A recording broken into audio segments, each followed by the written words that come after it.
주도 섹터 공략 지금부터 해보도록 하겠습니다. 오늘 금요일 이 시간은 유니스토리 자산운용 김장렬 본부장과 함께 하도록 하겠습니다. 본부장님 어서 오십시오. 네, 안녕하십니까? 안녕하십니까? 자, 시작에 대한 이야기 먼저 하고 갈게요. 2,700선 위에서 네네. 움직이고 있습니다. 매크로 측면에서 본다면 금리 인하에 대한 기대감이 커지곤 있는데 이대로 움직임 나올까요? 사실 다음 주에 네. FOMC도 있고 그렇죠. 그리고 선물 옵션 동시 만기일도 있어서 네. 경계감 어느 정도부터 가져가야 될지 지금은 조금 느려도 될지 궁금합니다. 네, 어떻게 이제 보실까요? 이번 주에 한 두 건의 고용 관련된 데이터가 낮게 나와서 그래서 주가가 좀 올라간 거고 금리 인하에 대한 기대감이 한껏 다시 올랐습니다. 네. 지금 미국에서 페드 와치에서 보는 거는 금리 인하를 올해 2번 하는 것이 기본이 돼 있고 혹시 3번 할 수도 있고 한 번 할 수도 있고 2번이 기본이에요. 그리고 무엇보다 국채 수익률이 4.3% 이하로 내려왔기 때문에 미국이 랠리가 IT, 특히 반도체, 나스닥 중심으로 어저께 많이 오른 것은 어쩌면 당연한 거고요. 좀 아쉬웠던 건 우리가 어저께 쉬지 않았으면은 더 반도체가. 좀 더, 그렇죠. 예, 좀 아쉬운 점이 있죠. 왜냐면 오늘 아침에는 미국의 그 반독점 관련돼서 무슨 조사 들어가서 엔비디아가 좀 하락했기 때문에 그게 우리가 먼저 반영이 돼서 오늘은 이 정도 오른 것 같아요. 어쨌든 다음 주에 FOMC가 있는데요. FOMC는 뭐 다음 주 6월 달은 금리 인하 안 하죠. 인상도 안 하죠. 그거 확실한 거고 문제는 3개월에 한 번씩 시장 전망을 합니다. 경제 전망. 그리고 점도표라는 걸 하죠. 그래서 사실은 금리 인상의 액션은 없습니다만 그 전망이 오늘 밤에 나오는 고용지표하고 비슷한 이상의 어떤 임팩트가 있기 때문에 여전히 긴장보다는 기대 내지는 어떻게 하나 궁금한 거죠. 장은요, 그 미국에서 금리 인하를 2번 하든 한 번 하든 어쨌든 간에 그 이제 전망이 괜찮은 엔비디아 중심으로 간다고 결정적으로 보는 것 같아요. 그래서 한국도 사실은 삼성하이닉스 중심으로 가는 것이 맞다고 보는 거고요. 원유, 천연가스 이런 이슈 말고는 아마 순환매가 되면은 2차 전지, 왜 금리 인하가 된다면은 2차 전지가 최근에 많이 올라왔던 실적 중심의 화장품 주식보다는 단기적으로 트레이딩 업이 될 가능성이 있는 그 정도의 변화가 같이 녹아서 흘러가고 있다라고 보면 될 것 같고, 제가 봤을 때는 장은 저는 이제 개인적으로는 개인적인 의견입니다. 2,590, 2,600 깨지는 건 쉽지 않고, 하지만 올라가는 거 역시도 금리가 2번 내려가는 거를 기정사실로 했기 때문에 이팔다는 거는 그거는 좀 시간을 많이 좀 두고 봐야 될 것 같습니다. 엔비디아에 그러면 조금 더 추가 질문을 가볼까 합니다. 반독점 이슈 조사하는 거 이야기를 해주셨는데 그 영향력이 조금 클지도 궁금하고요. 액분 일정과 관련해서도 영향을 주는 면이 있을지도 체크하고 싶네요. 네, 그렇죠. 이제 그 액분 이슈는 6월 7일이니까 오늘이죠. 네. 오늘 미국 밤. 기준일로. 네, 기준은 내일부터는 내일 밤은 달라지는 겁니다.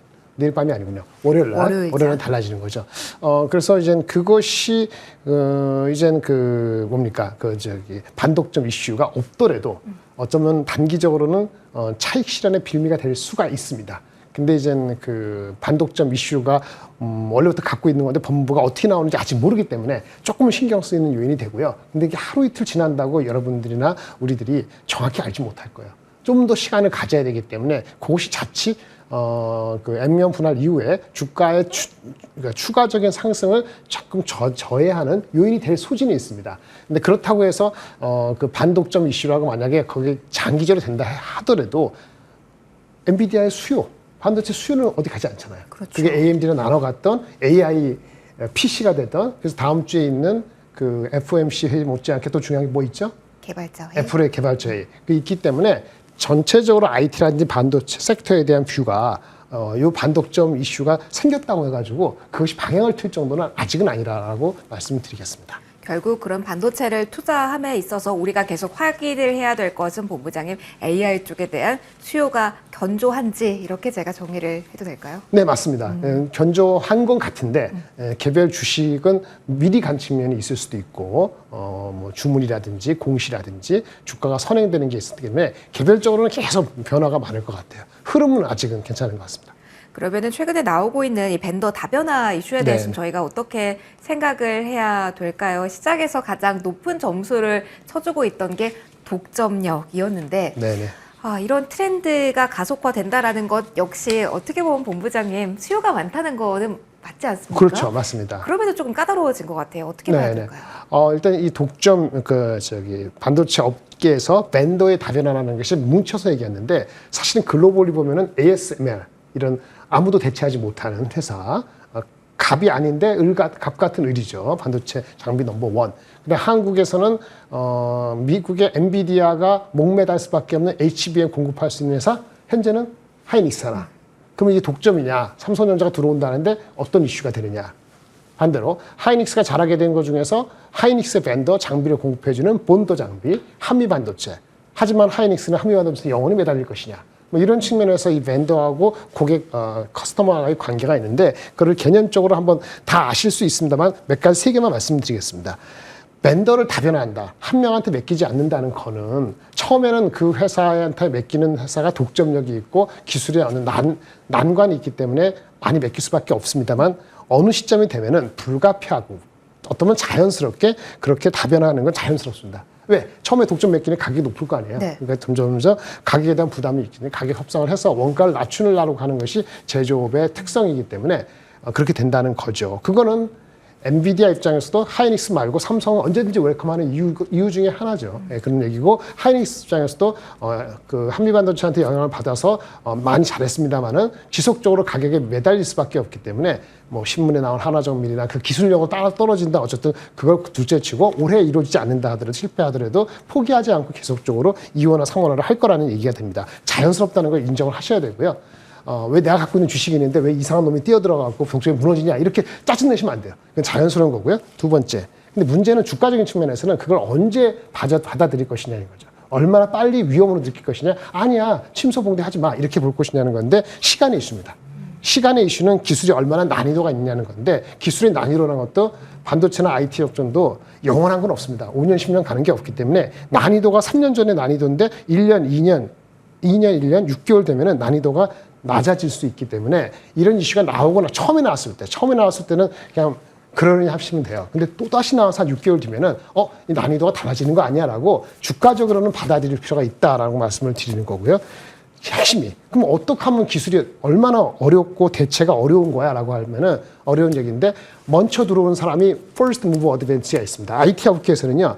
1년 먼저 들어가면은 경쟁사가 따라오는데 3년 이상 걸립니다. 그걸 기억하시면 돼요. 그러니까 1년 이상, 그러니까 3년 뒤에는 따라올 수 있는 거죠. 두 번째, 내가 어느 프로덕트, 한비반도체 본더, 하이닉스 같은 HBM, D램 그 제품, 요것만 중요한 게 아니고 관련된 옆에 관련되는 생태계가 중요하거든요. 쉽게 얘기하면 엔비디아 같은 경우는 그 GP만 있는 게 아니고 GP를 제대로 하기 위한 쿠다라는 소프트웨어 스택이 플랫폼이 있단 말이에요. 그게 10년 이상 앞섰기 때문에 AMD가 못 떨쳐놓은 겁니다. 그래서 그러한 생태계가 오랫동안 구축된 게 있느냐 없느냐 그게 중요한 거죠. 그리고 세 번째는 제품이 라인에 맞아야 되고 마지막에는 진짜 경쟁력이 있다면 다른 업체들이 하다가 포기하고 도태되는 게 있으면 됩니다. 근데 이런 것들이 다 갖춰지는 회사가 어떤 건지 아세요? ASML이에요. 그래서 그렇죠. 그 위치군요. 근데 그거 아닌 회사들은 엔비디아는 지금 도태까지는 아니니까 대충 5개 중에서 한 4개는 맞거든요. 그래서 엔비디아보다는 ASML이 더 경쟁력이 있는 거고요. 다만 엔비디아는 압도적으로 일찍 했기 때문에 비록 경쟁사가 아직 도태는 안 됐더라도 대체 난망하다고 현재 보는 거죠. 한국의 하이닉스나 그 몬도는 그 정도냐? 라고 볼 때는 안 그럴 수 있는 거죠. 그러면 이걸 바로 적용을 해봤을 때 SK 하이닉스의 현 위치도 더욱더 폭발적인 상승에는 약간의 제한이 걸릴 수 있다라는 측면을 생각을 해보면서 삼성전자에도 기회가 있다라는 힌트실까요? 네, 근데 이제 시간이 하이닉스, 삼성전자가 엔비디아 한다고 했을 때 작년 9월이었잖아요. 네. 그거 쉽지 않았어요. 벌써 9개월 지났잖아요. 그러니까 올해 하반기하고 내년 사이에는 어떤 결단 하나에 따라서 들어올 수는 있어요. 근데 문제는 그게 혼자 힘으로 되느냐, 흔히 얘기해서 한미반도체 도움을 받느냐, 이거에 따라 갖고 달라지는 거죠. 그건 삼성전자가 어떠한 인식을 갖냐에 따라 가지고 크게 좌지우지되기 때문에 함부로 말씀드릴 수는 없고 어쨌든 시간이 들어온다 해놓고 1년 이상 지나면 올해 만약에 가을 넘어갈 때까지 새로운 샘플 주고 나서 하니까 사실 7월 중순 이전까지 결론이 잘 안 나면은 그러면 사실 다시 한번 실망할 수도 있는 겁니다. 그래서 삼성전자 그걸 알고 있기 때문에 여한이 풀어나갈 수 있다 보는데 문제는 그렇다 하더라도 하이닉스한테 미치는 영향은 내년 상반기까지는 물량적으로는 전혀 임팩트가 없는 거죠. 그래서 삼성전자 때문에 하이닉스가 주가가 화들짝 놀라서 떨어진 적이 한 2개월 전에 있었잖아요. 네. 그런 일은 이제 없을 겁니다. 당분간은. 네. 그러면 키를 주고 있는 거는 결국은 한미반도체로 정리를 해야 되나요? 그렇지는 않고요. 결론은 삼성전자의 결단입니다. 어떻게 할 것이냐에 들어간 거고 하이닉스는 삼성전자 무슨 결단을 내려도 이 측면에서는 내년 상반기까지는 거의 영향이 없다. 이 양비론이 아니고 둘 다 그렇게 갖고 계셔야 되는 겁니다. 계속 어떤 결정을 내리는지 뉴스플로우를 체크를 저희와 함께 해야 될 것 같아요.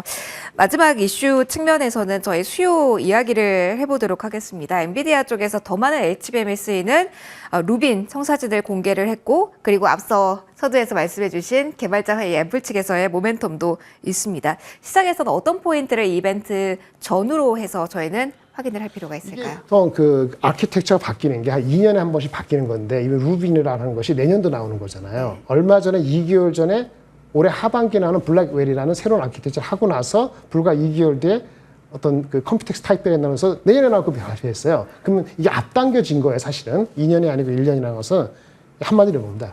그 영어로서 죄송합니다만 aura of invincibility라고 해가지고 무적함대의 기운이 느껴집니다. 그러면은 막는 건 아무것도 없다. 네, 당분간은 그런 것 같아요. 아까 반독점, 이건 다른 문제죠. 그 규제. 그래서 아까 좀 찝찝하다는 것이 유일하게 할 수 있는 건 정부밖에 없거든요. 근데 이제 진짜 독점이다. 90%가 독점을 하게 된 게 불법적이었다. 아니면 문제가 있다 싶으면 이거는 근데 이게 이 시간 와도 한참 뒤에 걸리기 때문에 실제 임팩트는 별로 없을 것 같은데 어쨌든 지금은 무적함대의 기운이 느껴지는데 아까 말씀 생태계 그리고 왜 2년치를 내년에 할 걸 올해 발표했느냐?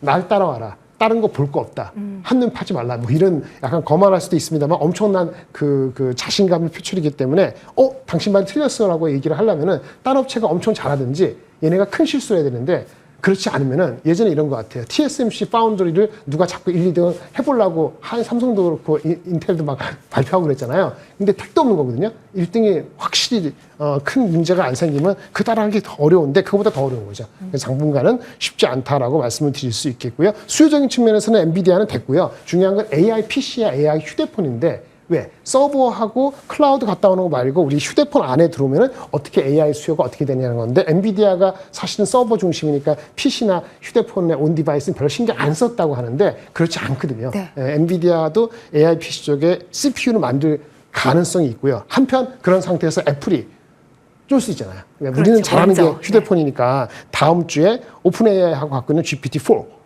구글 제미나이 어떻게 실질적으로 와우하는 기능이 발현되는지 한번 지켜볼 만할 것 같습니다. 어떤 기능이 나오는지 시장의 반응까지 저희는 그 이후에 본부장님과 또 다른 이야기 이어가 보도록 하겠습니다. 오늘은 여기서 정리를 하도록 할게요. 유니스토리 자산운용 김장열 투자전략본부장과 이 시간 함께 만들어 봤습니다. 본부장님 고맙습니다. 감사합니다.